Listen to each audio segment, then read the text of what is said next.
जयकुमार गोरे यांनी जे हक्कभंग टाकलेले होते मंत्री महोदयांनी, आज त्याच्या संदर्भात साक्षीसाठी मंत्री जयकुमार गोरे आणि ज्यांनी त्यांच्या विरुद्ध जे टाकलेले आहेत तसे यूट्यूब चॅनलचे खरात आणि आपले रोहित पवार यांना आणि प्लस 4 लोकांचे सुद्धा आज पहिल्यांदा जे आमदारांनी टाकलेले आहेत तसे यांच्या 4 आमदारांचे सुद्धा आज साक्ष आहेत. तसे एकूण हक्कभंग समितीचं कामकाज आज मोठ्या प्रमाणात आहे. रोहित पवारवर जो होता हक्कभंगाचा होता नोटीस होता त्याबाबत हे सगळे सुनावणी हो ते त्यांचं रोहित पवार पण त्यांच्यामध्ये आहेत आणि प्रकरण असं आहे की जे मंत्री आहेत आपले जयकुमारजी गोरे यांच्या विरोधात त्यांनी वेगवेगळ्या पद्धतीचे बदनामीकारक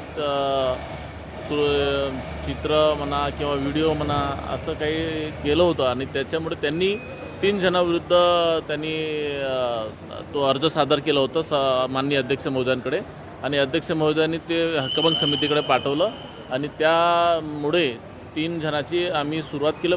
परंतु जे संजय राऊत होते हे राज्यसभा सदस्य असल्यामुळे त्यांचा प्रकरण हा राज्यसभाकडे पाठवण्यात आला. पण 2 जे आहेत खरात यूट्यूबच्या लयभारी चॅनलचे आणि आपल्या रोहित पवार यांचा आम्ही साक्षी सुरू केली. रोहित पवार नेमका काय आरोप केला होता मंत्री महोदयांनी? ते आता ते वेगवेगळ्या पद्धतीचे आहेत आणि तो तपासाचा पार्ट आहे. त्याच्यात काय प्रक्रिया चालणार आहे ही सगळी? ही प्रक्रिया दोघांची साक्ष आता आम्ही खुलासा बरेचदा मागवलेला आहे.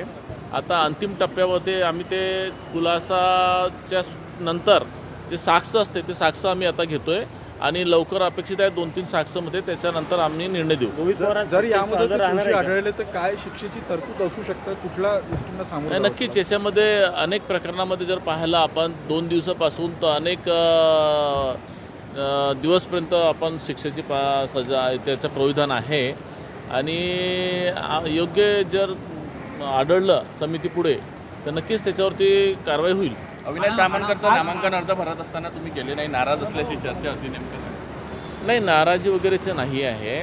थोडेफार काही विषय आहेत आणि परंतु आम्ही आधीच सांगितलं आहे की आम्ही काँग्रेसला मदत करणार नाही, आम्ही युतीसोबत आहोत.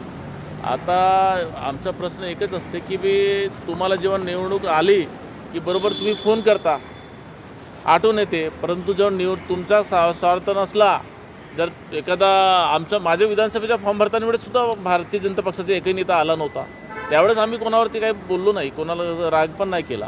तर त्याच्यामुळे असू शकते कारण अजून आमच्या पक्षाचं काही बैठक झाली नाही आहे, परंतु नक्कीच आम्ही युतीसोबत आहोत. निधीवरून आपण नाराज असल्याची माहिती समोर येते. निधीवरून आपण नाराज आहात पालकमंत्रीवर. पालकमंत्री जेव्हापासून आले त्यांनी एक निधी ना नगरसेवकाला दिलं ना आमच्या DPDCमध्ये, जसं आमच्या समन्वय समितीमध्ये ठरला आहे स्थानिक आमदाराला 70% निधी द्यायचा. 70% जाऊ द्या, 5% सुद्धा निधी त्यांनी दिली नाही आहे. आणि नगरसेवकांना आम्ही आता विचारतोय का बा ते प्रचंड नाराज आहेत.